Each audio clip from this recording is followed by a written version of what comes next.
Like 80% of your happiness from the game, or like 80% of your happiness overall? I'm from the game. I got more. Maybe you care a little too much. No, man. I'm not saying like to overall in my life where it's like I don't know. I would say at least 70% of my happiness comes from the Browns. That's true. It is a miracle that you're here talking with us in that point.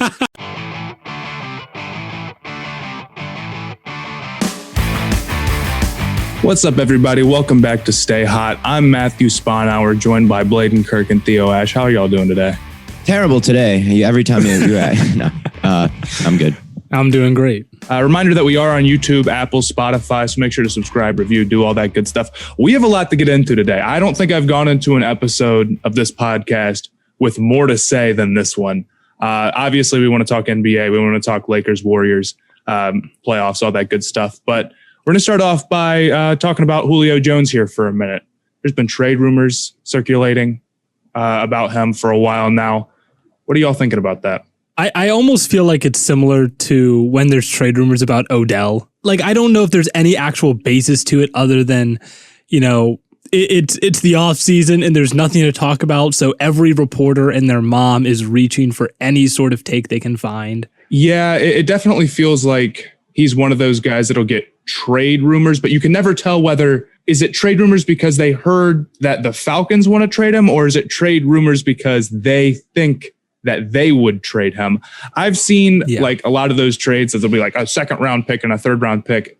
At that point, just keep Julio. I think, I mean, that's your long-term guy. I'm a big believer. And like, if you've had a guy for 10 years, Julio Jones, if you're going to get just like a second round pick back for him, he's still playing well, just keep him, even though I know you're maybe in a little bit more rebuilding spot. I mean, I've seen some trades, or I've seen some rumors that they would like to trade Julio Jones. Some insiders saying like the Falcons have been shopping this. It's been a consistent rumor since, I mean, late in the regular season, really. We've heard, I mean, they kind of flared up again. They were there and then they kind of died down and now they're back. So I feel like it's a little bit different than the Odell situation just because it seems like the Falcons are shopping him a little bit more and the Odell trade is more speculation because people look at Odell and like he's been underwhelming in Cleveland a little bit and they got a little bit better without him. So I think with Odell, the reaction is more, oh, they could trade him. It might make sense for them to trade him. Maybe I would trade him. With Julio, it seems more like the Falcons are trying to trade him. I wouldn't. Like that. It seems like a little bit different in that scenario. And if they would like to trade Julio, they'll probably trade Julio. Like they'll be able to find a deal. Yeah, I kind of figured that they would have done it by now, honestly. You know, you figure you get that done during the draft or before the draft. Obviously, you know, they're not forced to do that or anything. But I just really want to see an offense that has Julio Jones, Kyle Pitts, and Calvin Ridley. Yeah, no, that's going to be scary, especially with Arthur Smith at the helm coaching. You know what? Yeah, the Panthers always get killed by Julio Jones. He kills us. I mean, he put up like 300 yards at one time. So if they want to trade him away for a third round draft pick, be my guess. I'm with you there. I'm sure you'd be happy. I get flashbacks to that NFC Championship game where the Packers had Ladarius Gunther, I think his name was, on him, and he just like ate him, cut him up into little tiny pieces, like it was like a hibachi chef, like throwing him around like crazy. If he does get traded, I would say, like, I feel like every team in the league could probably use a Julio Jones. I would say maybe watch out for Tennessee. I mean, they don't really have a wide receiver too. That is, well, they would. It would probably be AJ Brown, but you know, that could be deadly. There seems to be a very strong need for a wide receiver not named AJ Brown. That's just one place where I could see him ending up. I don't know if you guys have thought about that at all. Yeah, no, it's hard to see. You're going to keep seeing him get like traded to like the mock trades to like Kansas City or whatever. I don't know how realistic that is, but it would be sweet. We got to talk a little bit, obviously, about the NBA now and what happened in the play-in tournament. See, I'm in my Hornets jersey. If you're watching on YouTube, had to rep them. Very rough loss. That it was terrible. I felt bad for you, Matt. I really did. What killed me about it isn't necessarily that we lost. It's that we got blown out and it was never an interesting game. Like immediately the Hornets went down big and then they never were in it at any point in that game. It didn't look like they were ready for it at all. And that's on Borrego, end of the day. You can't finish your season off by losing 6 straight games. I know the Hornets have shown a ton of potential this season. I know that the future's bright But so many teams are telling themselves right now, well, we didn't make the playoffs, but the future's bright. And I hate that the Hornets are one of those, considering we just spent big money on Gordon Hayward, and we were the 4 seed at one point. So to be the 10 seed and then miss the playoffs, it's brutal. We were the 9 seed last year and we were bad. We finished as the worst seed this year. Is it worse to have your favorite team get blown out from the very beginning, or is it worse to lose a heartbreaking close game for you? Heartbreaking close game is better, in my opinion. At least in this scenario, I would have liked to see the Hornets be in some like elimination game, like playoff level basketball. And I feel like I just totally missed out on that experience because immediately the Hornets weren't in it. I mean, 3 guys looked like they were really ready for it. Cody Zeller, Miles Bridges, and LaMelo was hurt. So he didn't even play that well, but at least he had the energy. But defensively, I mean, we're just like stepping under screens on guys who can shoot really well. And it was just, and they were hitting all their shots, and we kept stepping under screens. We kept leaving Doug McDermott open for easy stuff. Yeah, I would agree. I think it's always better to see your team play well, even though like close games do kind of scar me for life a little bit more than blowouts do. It is, at least it's interesting, and at least you get to see. You're no stranger to close games, are you? Oh, Theo? I'm not. I've seen some gut wrenching, terrible losses. But I guess like I would agree with Matt that it's better to have some hope. It's always better to see your team play better. And the Hornets did not play very well. Yeah, no, I mean, we're talking about, okay, this year is just for the Hornets to show potential. Well, they showed no potential in that game. They showed, I mean, I can't believe that they came out and looked that bad. Yeah, I mean, we predicted that they'd lose, but that was not even, that wasn't just like a loss. That was like, they did not deserve to be there. They deserve to be, way lower. So, and I'm thinking that the Pacers will be healthy next year, and they seem like they're a better team than us. Washington seems like they're a better team than us right now. Boston should be healthy and better next year. Chicago, I mean, they're going to have 2 All-Stars next season. So the Hornets are no guarantee to be back in the play-in next year. For sure. Hopefully getting Hayward back and LaMelo healthy, and maybe he'll take the next step and maybe they'll get a center and it'll change things. But as of now, I'm not feeling like I like what I saw. Don't get me wrong. I think it's still like a 6 out of 10 season. Someone asked me to rate it out of 10, but I'm really disappointed. I mean, you have to be happier than like normal considering, all that's happened. But at the same I know. Okay, but you're coming from the same spot I am. It's a very low bar with the Hornets sometimes. Trust me, I know about low bars. I know. Yeah. No, I would just think that like, the Browns making the playoffs was exciting enough. Even if we had lost to the Steelers, it's like that's the first time I've gotten to watch my team in the playoffs. So I think from that point of view, it's really technically the Hornets didn't even make the playoffs. Technically, yeah. Technically, I view it as not making let's the not playoffs. get too far. Yeah, okay. But the difference between what the Browns did and what the Hornets did is that the Browns proved that they turned the corner. They are no longer the Browns because they went in the playoffs, beat the Steelers. That is a big deal. If they had made the playoffs and then gotten blown out by Pittsburgh, it would have just been same old Browns. Nothing's changed. And with the Hornets, I made a joke at the beginning of the season. Kimball Walker, our best all-time player, leaves in free agency for nothing. We go from a 9 seed to a 9 seed. No matter what we do, it feels like nothing changes. And even though we showed potential this season, we finished as a 10 seed. I don't feel like enough's changed yet. Same old Hornets. We predicted Washington to win, and they did not. They did not win. Because Jason Tatum decided that he didn't want to lose that game.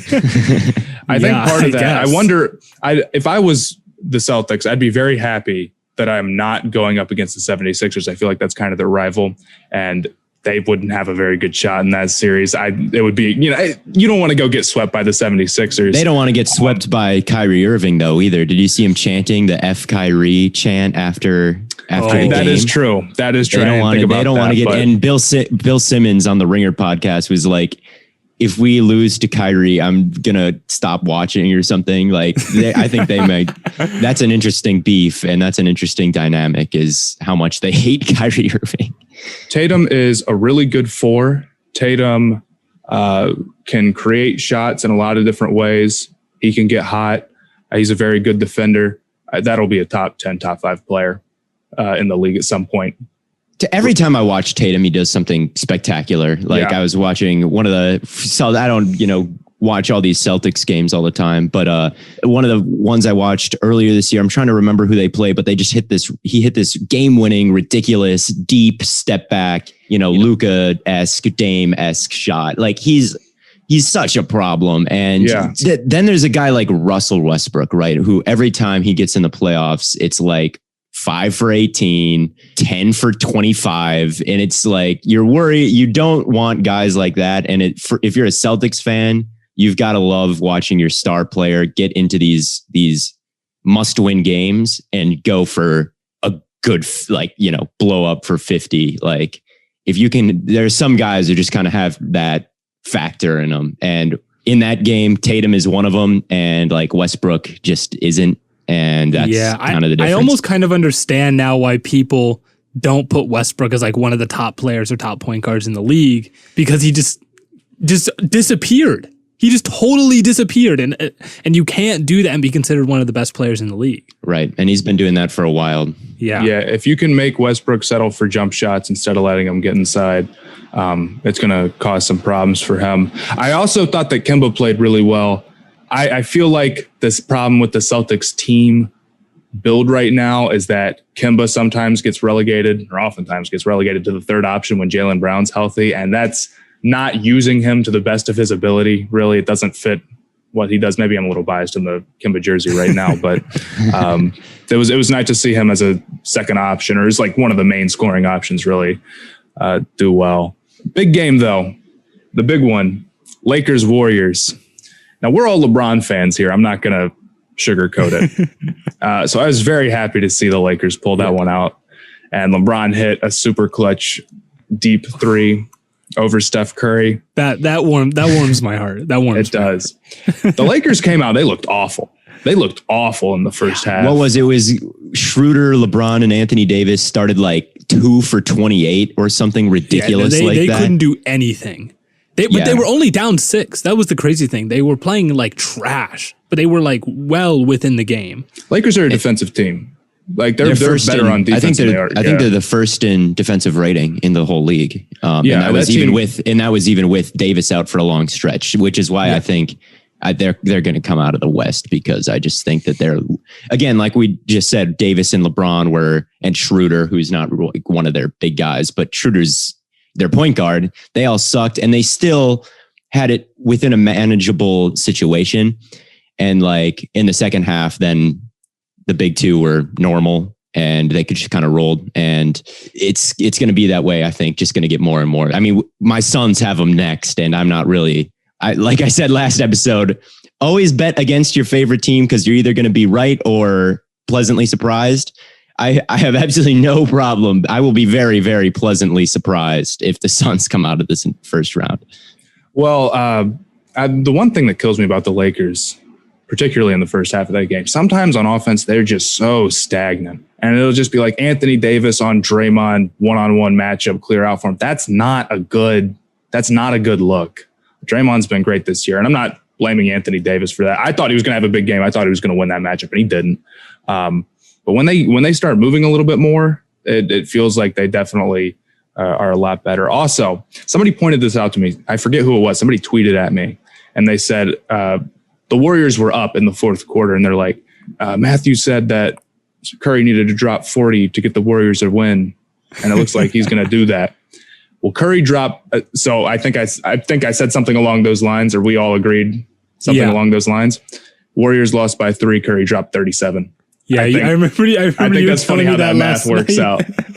And now we got Warriors Grizzlies, which I think we probably anticipate the Warriors winning that game, and getting the Jazz in the first round. Maybe the Grizzlies will pull it off, but that's the other play-in game. And I mean, I expected, I came out and was like, oh, DeMar DeRozan, he's got the experience, the playoff experience, the playoff experience. And then DeMar comes out and drops like 1 for 11 in the first half and just has like his worst game ever. I was like, well, I hope no one took me seriously talking basketball there, because I was dead wrong. I feel like Golden State just doesn't have the gas on offense to get through a full game like that against a defensive team like the Lakers. And that's what happened. They need Clay back badly. But Curry played great. There's just only so much you can do. Yeah, and that's what we said. We said Curry was going to have to carry the load, and that if he, and he did, and it still wasn't enough. Yeah, he still did. It just wasn't enough. If they hypothetically got to the finals, and I know they probably won't, could Clay? I mean, he's been out for a while with the ACL. Like, he's probably pretty close to coming back. Like, the finals would be in another month. Do you think he could just sit in the corner and snipe? Do you think they'd clear him? I have no idea. With what happened with Kevin Durant, they'd probably lean no. Also, that is incredibly unlikely. Yeah, you're right. I'm just posing the question. Beating the Jazz would be an extremely tough task because that's probably the best defensive team in the league. Yeah. Right. I'm just wondering and also, out loud. even if you brought Clay back just to like snipe in the corner, he also wouldn't be able to play any defense. He would be. I wonder atrocious. how his defense would. It depends on how his knee is. I wonder how. That's what I'm saying. He would. I would bet he would be atrocious defensively because I think defensively movement would be a lot harder than just. You could obviously just sit in the corner and shoot, but to be able to go out there and actually play good defense, because Clay is regarded as a pretty solid defender. I would. Oh yeah, for sure. I would think he would want. I think you would want him as a defender more so than just as a shooter because you can still score. It's pretty obvious. If they're in the finals and it's the last 30 seconds of the game and you need a big shot, they should sub him in. They should do that. Bring him off his crutches. It's been how long has it been? It's been like the full season. Adrian Peterson came back from his torn ACL in like 5 months. Come on, Clay. I'm just kidding, Clay. Take your time. Yeah, I was. That's got to be the game of the year, in my opinion. That was. That was incredible. That was an incredible watch. I'm seeing a question from our producer. Did this Lakers performance worry you for the playoffs? Can anyone take them down? I don't think the Lakers played so well that I'm scared that nobody can take them down. But the Warriors were playing pretty good basketball, and the Lakers were playing pretty terrible in the first half, and they still won. Yeah, that's tough. I think there's one team that can take them down, and it kind of segues into the next. Like, are there any topics that interest you? And it's the Clippers. The NBA is a very narrative driven league, and I think it's probably the most driven by like storylines and drama. And last year the Clippers were propped up as the villains, right? And the big bad in the story of LeBron, which is kind of what the NBA is. And the story of LeBron. And when the Clippers choked that 3-1 lead to the Nuggets, the bad guys in the narrative cycle were kind of defeated, and that's kind of the end of them. And this year, I mean, they're still the Clippers.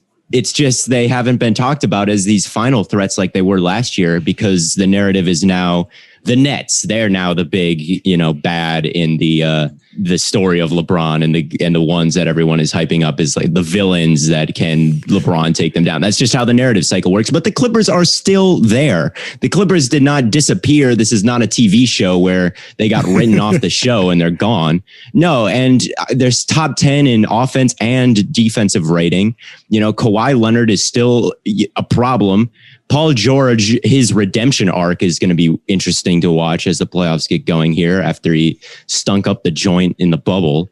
So I think like you can look at it as either two ways, where if the Lakers always play like they did last night, they're probably going to lose eventually because that was not good basketball by them. And if they weren't playing a low seed Warriors team, they would probably lose if they played like that all the time. But they were so awful that they won even though they played like that. And I feel like they're going to roll through the West, and the only team that can stop them is probably the Clippers. I think the Clippers are being underrated right now. I think it's also fair to mention, the Lakers played bad, but the Warriors are also a good defensive team. Like, we talk about how good the Lakers are defensively, but the Warriors, they played good defense. They did do match up well. Yeah. They do match up well with Wiggins and Green. I was wrong about that yesterday. They matched up really well. I definitely agree with you on the Clippers take. I've been kind of sleeping on them all year. I've come to realize that they are not the same team that they were last year. That is the big difference. If this was last year's Clippers team, I'm taking the Lakers over. I'm not too worried about that, but it isn't. Serge Ibaka and Luke Kennard were two excellent additions. Rondo always is valuable in the playoffs, even off the bench. They've been shooting the lights out.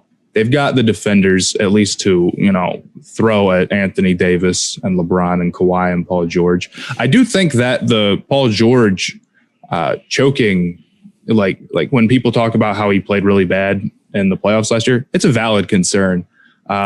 there's a lot of reports saying that it was kind of like a mental thing for him. So it wasn't even that he just had like one bad series, or it's like you can have like 2 or 3 bad games at the wrong time. I feel like that's a lot what choking is when people bring that up. It's just having a bad game at the wrong time. But with him, it seemed like, I mean, it was multiple series against teams that I don't think matched up super well with the Clippers, where he just didn't shoot well. And with all those reports of it being a mental thing, I'd like to see him come back and be awesome. It's going to be tough for the Clippers if he can't step it up. For sure. But they shoot the lights out. They're going to be tough for the Lakers. That's the thing. I think it's going to be very similar to Westbrook, where if he plays well in the playoffs, you know, I think, you know, the Clippers are definitely a threat to the Lakers. But if Paul George just doesn't show up, if he just disappears like Westbrook did, they're probably not going to be very good. I feel like it's a little bit different than with Westbrook, because with Westbrook is an ability. Like Westbrook always plays like that. It's just in the playoffs when the spotlight is totally on him, it just becomes blatantly obvious. Paul George doesn't play like that all the time. He's more efficient and like a better offensive threat than Westbrook is. He just, I mean, he was throwing shots at the side of the backboard. Like he was not. Like Westbrook is still Westbrook in the playoffs. It's just that being Westbrook is not the greatest thing to be in the playoffs. Like Paul George is not Paul George in the playoffs. It's pandemic. It's the pandemic. Pandemic. Yeah, no, that's definitely how I feel about it. Real quick, before we get into some of these first round matchups, I want to talk about Grizzlies, San Antonio. I don't want to skip over that. I'm happy to see the Grizzlies get that win. Morant had a couple of nice buckets down there towards the stretch. Valanciunas is that good in 2K as well. I'm going to let everybody know. He is that good. I thought about bringing it up last. He does not miss in 2K, and he gets like 20 boards a game. It's ridiculous. Not to bring up 2K on the game analysis, but I love him in 2K, and he plays just like in real life. He is seriously a good interior scorer. He had some really tough buckets, and you know he that's a good classic center who can shoot a little bit too. He can space out the floor. I like him a lot. And Dylan Brooks went crazy. The Grizzlies just have a lot of guys who can go out and get him a bucket. I feel like they're a relatively deep team. For sure. And they got to play. Are they locked into a seed, or do they got to play someone else? They got to play Golden State.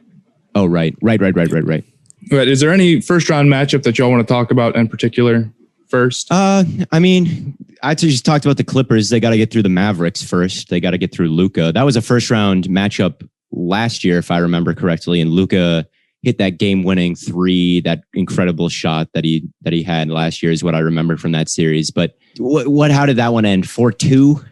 Yeah, 4-2. 4-2. That's what I thought. And I don't see that being particularly different this time around. So I don't know if I don't know if much has changed. I don't think that is Porzingis healthy right now? That's always a question. I can never keep up with Porzingis being healthy. He has not been awesome this year. He just can't stay healthy to save his life. And when you're injured like that all the time, eventually it starts to catch up with you. They don't have Curry this year. If I remember correctly, he played relatively well in that series. So I see Clippers and 5 or 6. I think it'd be a pretty huge upset. I would agree. See anything else? I would agree. Luka will probably do something awesome though, which is always exciting. Oh yeah, it's definitely not Luka's fault. Yeah. The Mavericks just aren't there yet. They don't match up, in my opinion, with the Clippers at all. Yeah, I know in the rundown we got, on my notes, I got my Knicks Hawks stats and I got my Nuggets Trailblazers stats. So those Knicks, are the other two. That's a tough one to pick. Knicks Hawks is a tough one to pick. I remember I was watching the Hornets against the Knicks, second to last game, or maybe it was the last game. I may forget the order. Down the stretch, dude, Nerlens Noel has been ridiculously good. Tom Thibodeau puts his centers in such a good position to become do their best as defenders, I feel like, because Mitchell Robinson was doing the same thing. Nerlens Noel is having a career year, at least defensively. But I am a big Trae Young guy. I can't lie. I really don't want to see Trae Young underperform in this series because that guy gets a ridiculous amount of hate. He does. And I don't know. I feel like Thibodeau is incredible. I think Thibodeau probably should have gotten Coach of the Year over Monty Williams, as much as I love Monty Williams and I love the Suns. But what the Knicks have done this year, being, I think, probably top 3, top 5 defensive team in basketball. I see them winning in 7, even though I think that the Hawks have a little bit more talent and a little bit more firepower. They're a little bit more high flying and, hit threes, and the Knicks kind of slog through like defensive battles. But if you look at the play-ins, like those were all kind of slogging through defensive battles, you know? Like in the playoffs, kind of defense gets turned up a notch. And you could either read that as the Knicks are built for the playoffs, or the Knicks defensive edge is going to get mitigated because every team plays a little bit better defense. You could read that either way. And I don't know how it'll go. But yeah, I got the Knicks at 7. Yeah, I know the Knicks have been kind of overperforming this year to kind of some people's expectations. But I like to lean towards talent when picking for basketball. So I'm gonna take the Hawks. But I could see it going to 7 games for sure. It's a tough one for me. I kind of feel like the Knicks are coming in here with it's a little bit more of a magical season for the Knicks. You know, I mean, Knicks fans have the momentum. Absolutely. A little bit, man. A little bit. I don't even think that's momentum. I think it's like, okay, you cannot tell me that the Hornets losing their last 6 games, like the Hornets lost their last 5 games of the regular season and then came out and didn't look ready for, or didn't have the energy in their playing game. I don't know what you want to call that. I think that's a real thing. I call that Gordon Hayward being out and no one could score and LaMelo was hurt. That's what I call that. I would say here's the thing with the Knicks are undefeated against the Hawks this year, 3-0. They're the best defending. They're the best at defending the 3-point shot, which is the Hawks kind of their game. I think they match up well. That's where I'm going into it. And the Knicks are kind of having a whatever stock you want to put into. The Knicks are finally good again. It can't end here. Here we go kind of mentality. I don't put much stock in that, but if you are going to put stock in the storyline and the magical season factor, the Knicks do have that edge if you want to put it. But you're definitely right about the matching up well with 3. And the Knicks play this like tough defense, you know, slow the ball down as much as humanly possible basketball. And that always seems to translate pretty well to the playoffs. That's a very playoff style basketball. But I worry that the Hawks maybe don't have, not the Hawks, the Knicks don't have enough guys who can go get a bucket. So it kind of comes down to Derrick Rose. But yeah, I'd say Knicks in 7 right now. Yeah. Okay. Outside of that, you had, who are the Nuggets playing? We had Nuggets Trailblazers. Producer says we should do Nets Celtics. All right. Well, Nets Celtics. I mean, like, I'm not going to sit here and tell you guys that the Celtics are going to win. This is one of those series that you're just talking about. How many games do you think the Nets are going to take to win the series? Not to be like overly confident in the Nets, but I think the Celtics can get one. I think Tatum will go off one game or whatever, and maybe Kemba will play really well. But if the Nets have everybody back, everybody healthy, they're probably, they're going to win the finals. Guaranteed. 100% guaranteed. I'm going to hit the Charles Barkley. Have called that. Guaranteed that the Nets win the finals if everyone is healthy. If there's some injury, then they're not going to. They might not. But if everyone is healthy, no one is beating the Nets. No one. Not the Celtics, not the Lakers, not the 76ers. It is as soon as the Harden trade happened and you teamed up. Everyone is always like, oh, Kevin Durant is the best scorer ever. Who else can score in all the ways that he can? Well, the first 2 names that are pretty high on the list of names that come to mind are Kyrie Irving and James Harden. Like those are like 3 of the deepest bag, greatest scorers, most talent playmakers ever. All on the same team. You're not beating them in 7 games. Like they're going to beat you if they're all healthy. They are. And the Celtics, I wouldn't be surprised if they sweep the Celtics. I wouldn't. Like I think the Nets are going to be a complete buzzsaw. Every single, not every player, they're deep. I don't understand why they're not getting treated like the prime Golden State Warriors are with Curry, Clay, and KD, because it's kind of a very similar deal. And I'd say maybe there's a little bit less on the defensive end because there's no Draymond. I think the reason they're not getting the Warriors treatment is because the Warriors were proven. The Warriors had done it before. And then they got KD. And then it's like, okay, now they're just stupid. Whereas Kyrie, I guess you could say, is proven. You could say Kyrie's proven, but Harden's not.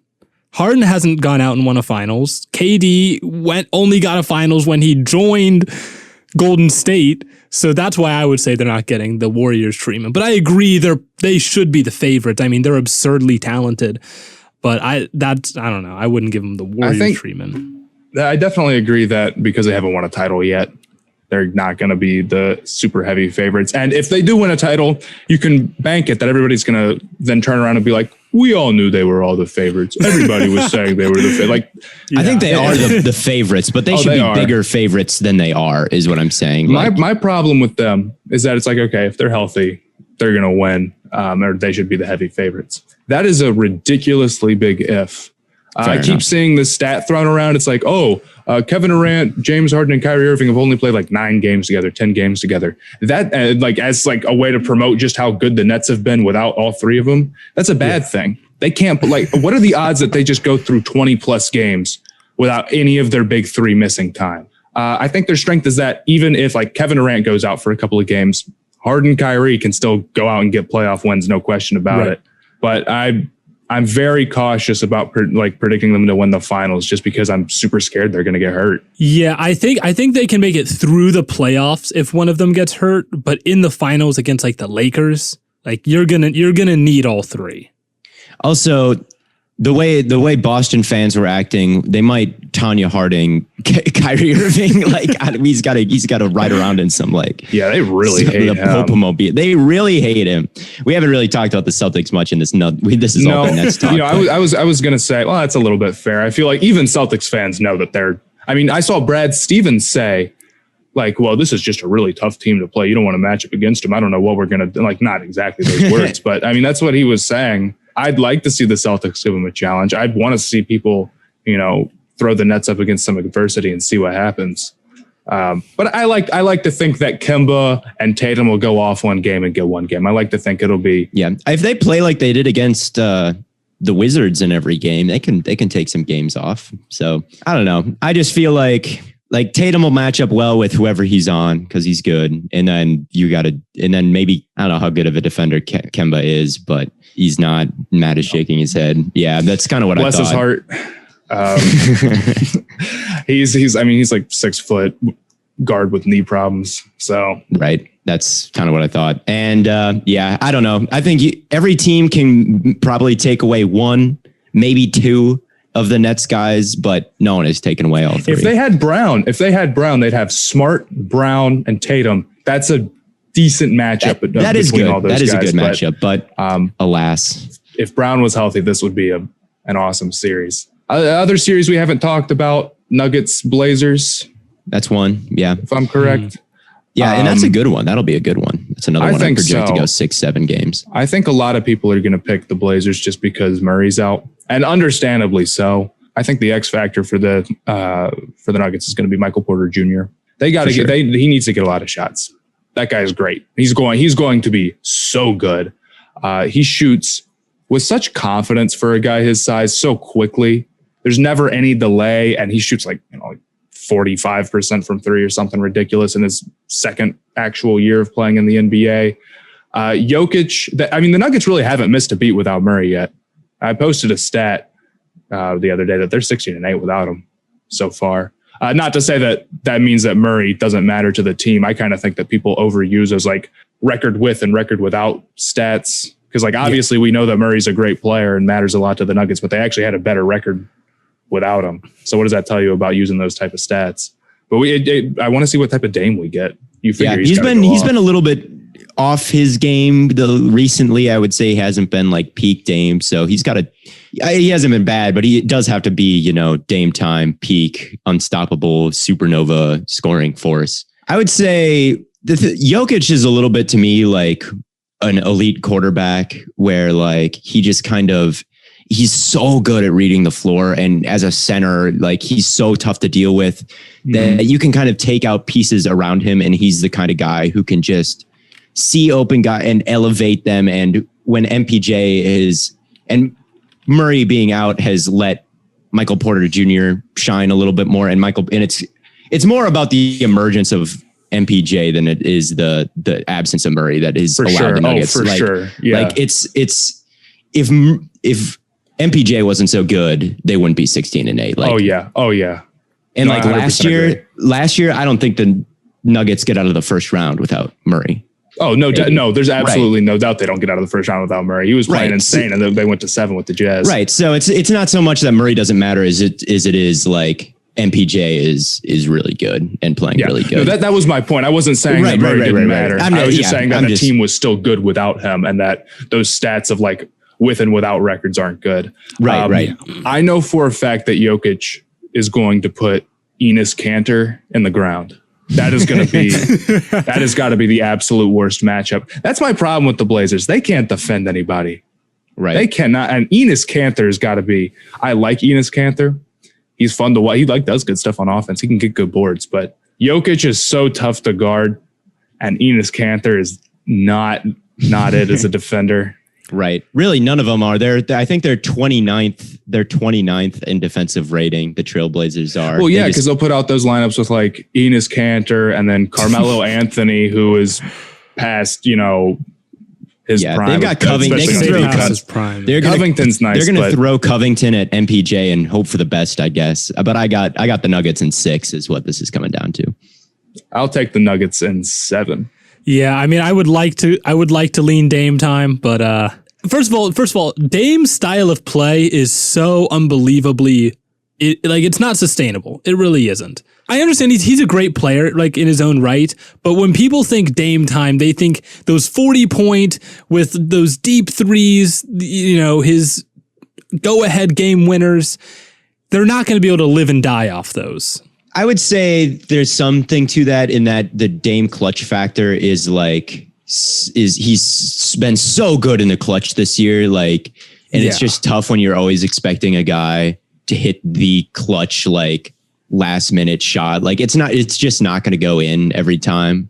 Exactly. But I would say Dame is, you're going to do NBA NFL comparisons here. I've got one for Dame that it's, I don't know if I can say it, but I might leave it to you. But I have one for Dame if you want to hear it. What is it for Dame? We might have we might have the same guy, but I was going to go with McCaffrey. Oh, I was going to say Rodgers, where it's if you need a guy with a Hail Mary and a guy who you think of with I feel it. It's may not be every single time, but there's probably no one you'd rather have maybe down if you needed some crazy ass pass to win a game or a crazy ass shot.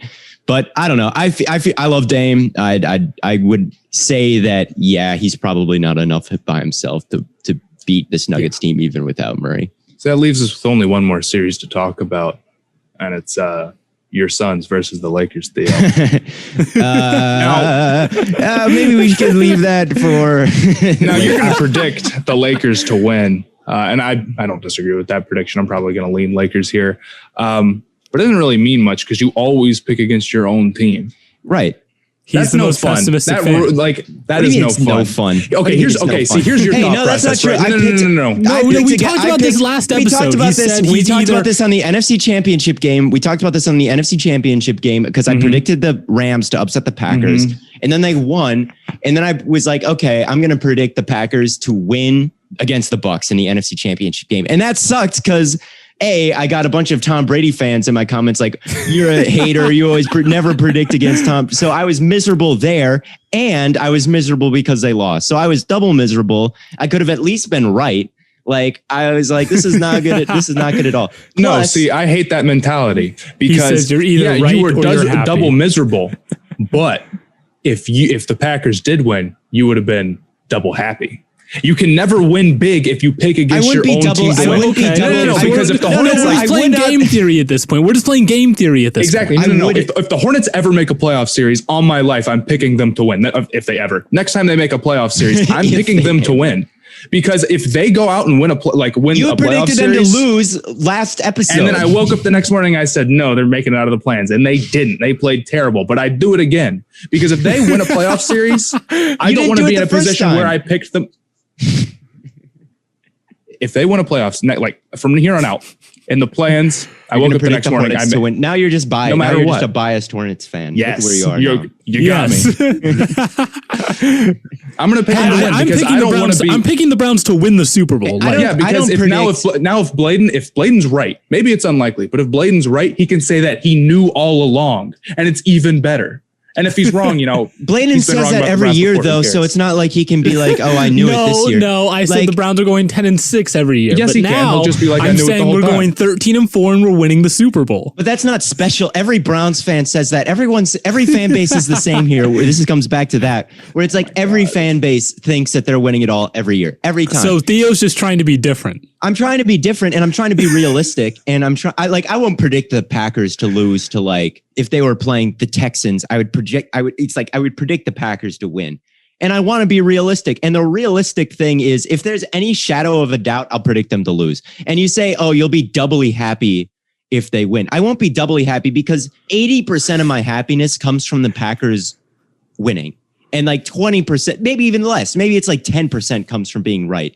So like, if they win and I'm wrong, it's not like it's a 50-50. It's like, oh, I'm still super happy that they won. Yeah, I was wrong, but who cares? Like, who cares? 80% of your happiness from the game, or like 80% of your happiness overall? I'm from the game.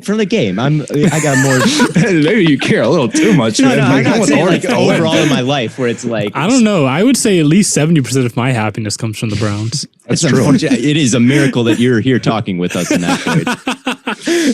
If I knew you before, I would have sent you a hotline after hearing that. But all right. I'm just saying that. We got to talk about the Lakers. Yeah, I was about to say. We have this not has not been a great breakdown of the Lakers Suns series. Mikal Bridges is a very good defender. I think he will give LeBron some problems. I think Bridges is awesome. Bridges is awesome. 100% agree. He'll put someone in. He's not going to put LeBron in prison, but like, if I'm going to throw someone at LeBron, that'll be good. Chris Paul, his Rockets team did bring the Death Lineup Warriors to 7, and then he got hurt and they lost. So, you can't discount him. Booker, he was in the play-in bubble like last year. They did go 8-0. They went 8-0. So like Booker has performed in these big situations before. So like, it's not impossible. But again, they're the 2 seed for the reason. But again, it just comes down to a lot of faith in the Lakers more than it is. I don't feel confident about the Suns because I think the Suns are a really good team. Ayton is underperformed a little bit for a first overall pick, but he's still a good center. As much as he does kind of frustrate the Suns fan base in that he should be even better, but he is a good. He put Giannis. They played the Bucks a couple weeks ago, and like he was doing a really good job on Giannis.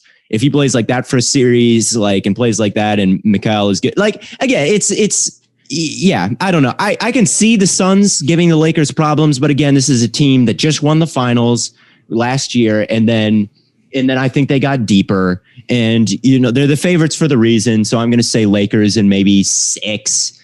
But it's not like I think the Suns have absolutely no shot, I guess. No, I agree. I think the big difference or the big problem will be, and I don't want to get burned on this again, but I really feel strongly about it this time. I don't think DeAndre Ayton can handle Anthony Davis. That's my big problem with Ayton. I like some of the stuff that he does as a player, but it's not like he's going to go out and really give problems to like an Embiid or a Davis. And that's what he needs to be doing for this team. Bridges, I agree that Bridges will probably do a decent job with LeBron, but he's not going to stop him, I don't think. Right. Plus LeBron plays point guard a lot of the time, so like it's not always going to be Bridges. That's the other thing. I think people are like, it's like, oh, you can match up this guy on this guy, and obviously that's important. I talk about that, but that's not really how basketball works. Right. Yeah. The offense controls the matchups. Right. Like the defense does. But And the other thing about Ayton is it's not even. I might be more concerned about his offense on Anthony Davis than his defense on Anthony Davis, because my biggest problem with Ayton is like, there's so many times where he's 7'1", he's huge, and he'll be at the basket and he won't dunk. He'll do an outlet pass back out. He's not aggressive enough. And if he's in the paint and Davis is there, like if you're passive, you're not going to score on Davis. So like, not only is it on the defensive end, like I've seen him put up some, like, because he's so big, and he did have that really good game versus Giannis, so that gave me a little bit of confidence. It's more even just like, can we score in the paint? Can Ayton? Because who like the power forward, like there's Saric, who's just been miserable since he came off of COVID. He was good before though, so yeah. I like Saric.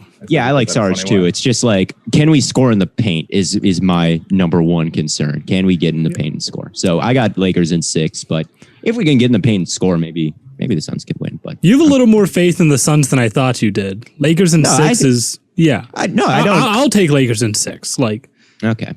Yeah, I thought you were acting like the Suns were going to get swept. No, they're not going to get swept. Yeah, that's what I was like, bro, you have to have a little faith in your team. No, I really think I've been saying that I think Booker's going to go off. I think he's going to do great.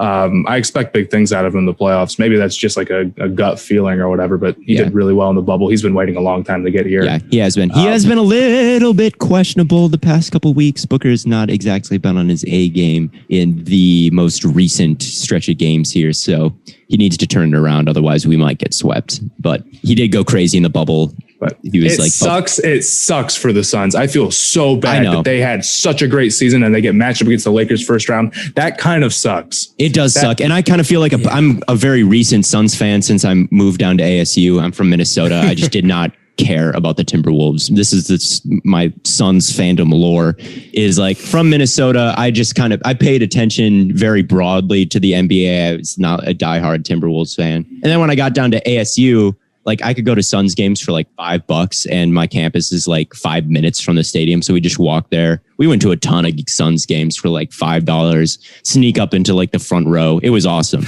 So that's where I've been a Suns fan for like a year. So it's not so much of a big and then they get like good right away. But like there's some long suffering Suns fans. And I do feel so badly for all the other like real Suns fans that have been rooting for them for like a decade and see nothing but bad. And now they finally make the playoffs and it's the Lakers. That does totally suck. But for me, it's not so bad because I just started rooting for them, like not this year, but the year before. Well, I think we got to get into this game that we were going to play. Not even a game, just Blaiden is probably the newest to the NBA of any of the three of us. Yeah. So the producer came up with a little segment. We're going to be giving him a couple names, and he's going to come up with an NFL comparison for that NBA player. Now we're starting it off. James Harden, Blaiden, who you got? James Harden's interesting because he has probably one of the deepest bags in basketball. Super talented, super versatile player, can do a lot for your offense. So to me, that sounds like Tyreek Hill. So I'm going to roll with Tyreek. Super fast, super athletic, can do a lot on your offense. Doesn't play defense. That is true. I know James Harden's defense has gotten better as of late, but Tyreek Hill does not play defense. That is good take. I don't know. It's not that I necessarily super disagree. I'm trying to think of like who I would say for Harden, but sometimes with some of these players, I feel like there isn't a perfect match. Like we're only talking about one aspect of their game. I would go with Ryan Fitzpatrick just because he's got a big beard. Yeah, see, like you could say something like that. That's Ryan Fitzpatrick. It's just a good comparison. He's also a top 3 quarterback, and James Harden's a top 3 point guard, so it checks out, or shooting guard, I guess now. We got Curry next on the list, Blaiden. Let us know. Okay, Curry's the one that I think I have the best comparison for. So Curry, I see as being one of the most polarizing players in the league. You either love him or you hate him, and everyone that hates him says, oh, well, if he couldn't shoot, then he would suck. That is every Curry hater in the world. And it sounds exactly like every Lamar hater I've ever seen. Oh, well, if he couldn't run, he wouldn't be good. It's like, first of all, no. If you've ever watched Lamar play, no. Second of all, he can run. He's going to utilize that. Yeah, there's definitely some comparisons. I think like if young fans really like both those guys. I think Curry doesn't have as many haters as Lamar. Curry is because Curry's like been in multiple finals, won multiple finals. So obviously there's going to be differences with anybody you find. But that one makes sense from just how like electric they are. I would maybe disagree with you saying that if Lamar couldn't run, he'd be really good, but that's kind of a story for a different time. I feel like I don't think he'd be like really good. Like the same way, if Curry could not shoot, if Curry was a horrible shooter, he would not be a spectacular point guard. Oh, he'd be terrible. I think both of them would be really bad without that. It's like, okay, I don't think they'd be like really bad, but like they would not be the players they are. No, if Curry couldn't shoot threes, this is true for any point guard who has ever existed. If he couldn't shoot threes, he would be not good. You guys got mad at me because I think it was just Matt. You got mad at me. I made a guard in 2K that couldn't shoot. Yeah, I should say that that's not necessarily true. Like there are some guards in the NBA who still can get things done and not be able to shoot. But like for most guards, if you can't shoot, you're not going to be good. And with Lamar, like a large part of his game is as running. being able to run. It's stupid to say like, oh, if he couldn't run, he wouldn't be good. Well, he can't. You could also say that one of the main points of hate that Lamar gets is the playoff success, and in a weird way, some of the hate that Curry gets is playoff success in that he has no Finals MVPs, which is one of the that's weird. decent. The weird Curry hate is that he has no Finals MVPs. I don't know, but yeah. So I could see that where like electric, a very large, very young online fan base. I would say that's a pretty good comparison. Yeah. And then we got Luka on the list here too for you, Blaiden. Luka's a tough one. I'm gonna go a little bit of a reach, and I'm gonna go with Baker. And I knew Theo was gonna get a chuckle out of that one. Theo, hold on. Don't explain. Yeah, I need you to explain yourself with that one. I told you it's a little bit of a reach. And it's mostly like. They kind of appear to be the quote unquote saviors of their franchise. And I don't think Baker is the savior of the Browns by any stretch of the imagination. I think he's a solid player, kind of in the same way that I think Luke is a very, very good player, but I don't know if I would say he's solely the savior of his entire you're organization. A Luka hater. I'm not a Luka hater. Mahomes was right there for you to say, and you said Baker Mayfield. As in the transcendent, like young, instant MVP candidate, it was right there. This like a T ball on the. That is a pretty good comp. Yeah, I like Mahomes. And then you said Baker Mayfield, as in like a borderline top 10 quarterback who looks. I'm not good, a Luka hater. I just. That sounds like you are a Luka hater. Blaiden starts paying attention to basketball, and his first takeaway is Luka is Baker Mayfield. Go back. We're going back to the to the drawing board. Oh my Lord. Maybe I'll change my mind after a couple months. Who knows? You're going to change your mind after Luka hits some 360 behind his head game-winning shot against the Clippers or whatever ridiculous thing he's probably going to do. I think that's got to do it for us here today. I appreciate y'all tuning in and watching. Make sure to subscribe on whatever you're watching on, follow, leave a rating. But yeah, this has been a great episode. Thank y'all for tuning in. Catch you on the flippity flop.